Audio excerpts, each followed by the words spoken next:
Gonzaga statement win. I think that's what I'd call it. You can tell me if you disagree, but 89-76 neutral site victory over the USC Trojans, with no shortage of, I don't want to say pettiness, but I think this was like a little bit of a Gonzaga circled this one. They know everybody's been hyping up Isaiah Collier game. That was my read on this, Connor. What'd you see?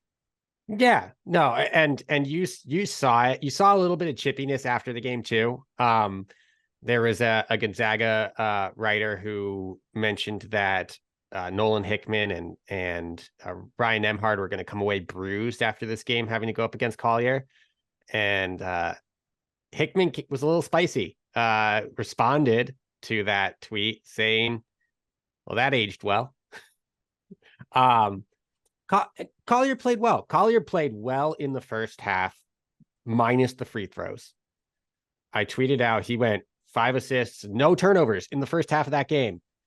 And immediately in the second half was like 3 straight turnovers in the first 10 minutes or something like that. So, but Boogie Ellis was phenomenal in this game.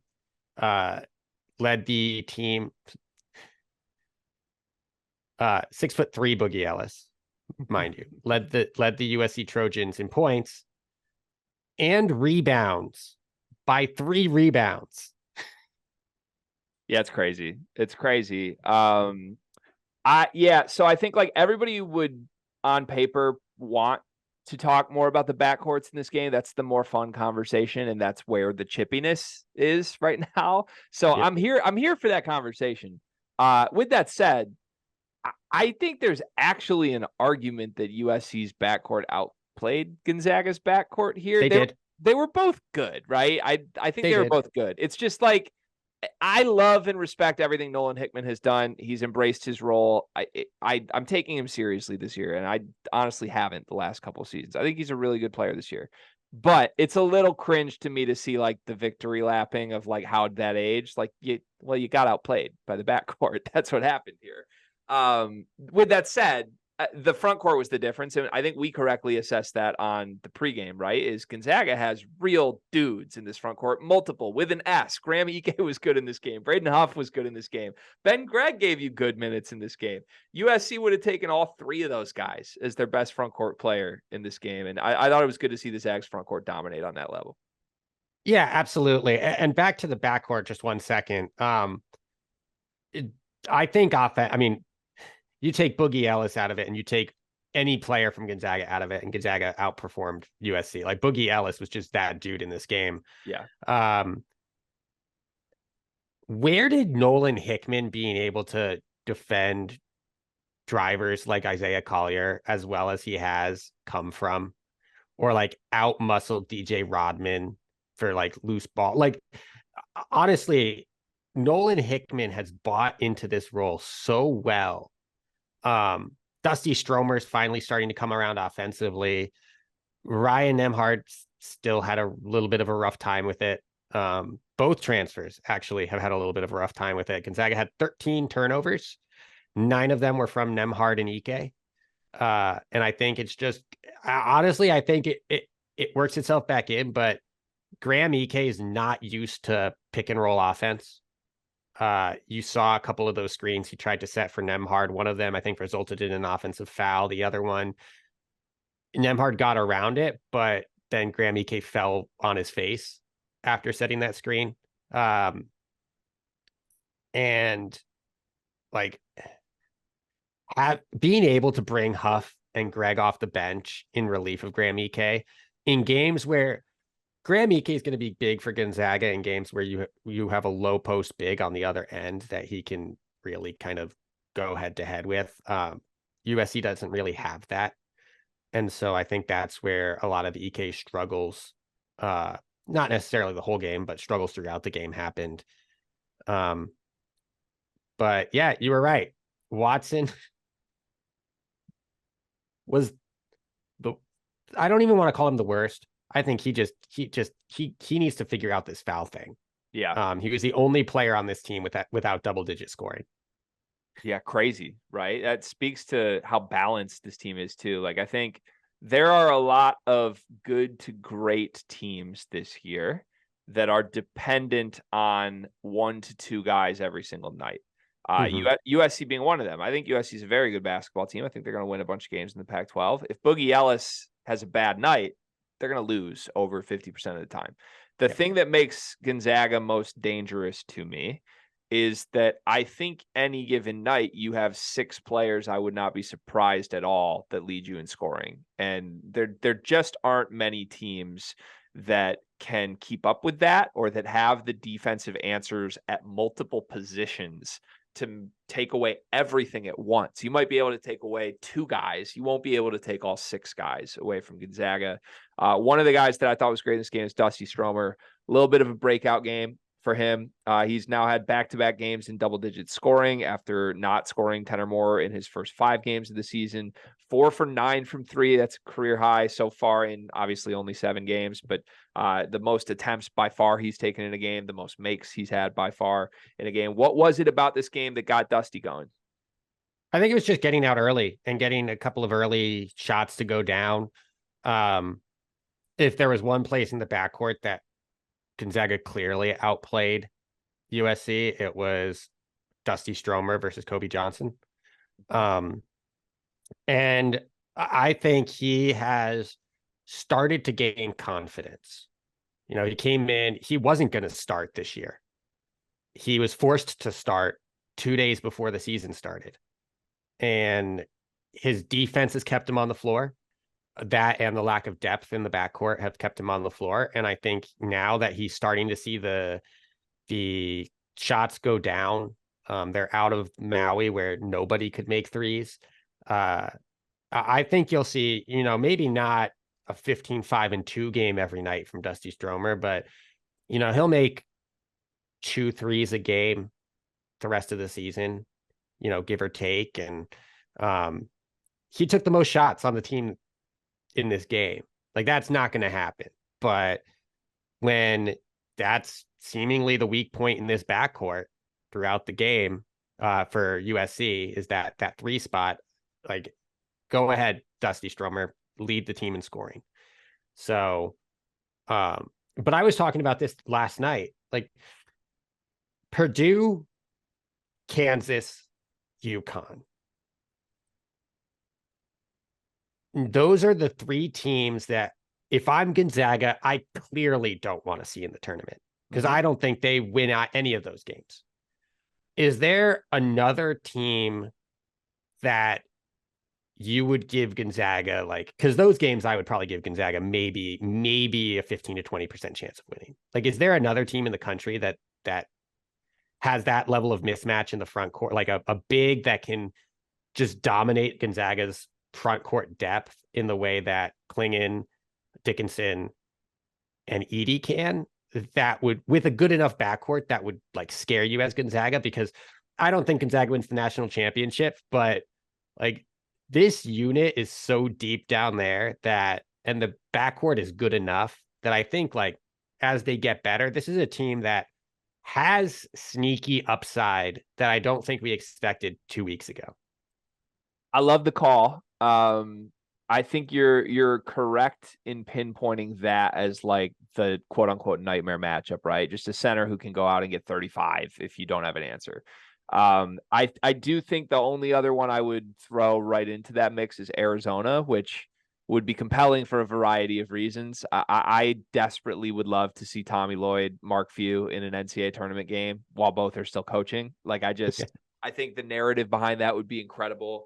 I don't know that you know this. You and I haven't talked about this specifically yet, but I'm a big Tommy Lloyd guy. Like, I kind of have this weird feel that we're on the verge of like all of the quote unquote old great coaches being out of this game.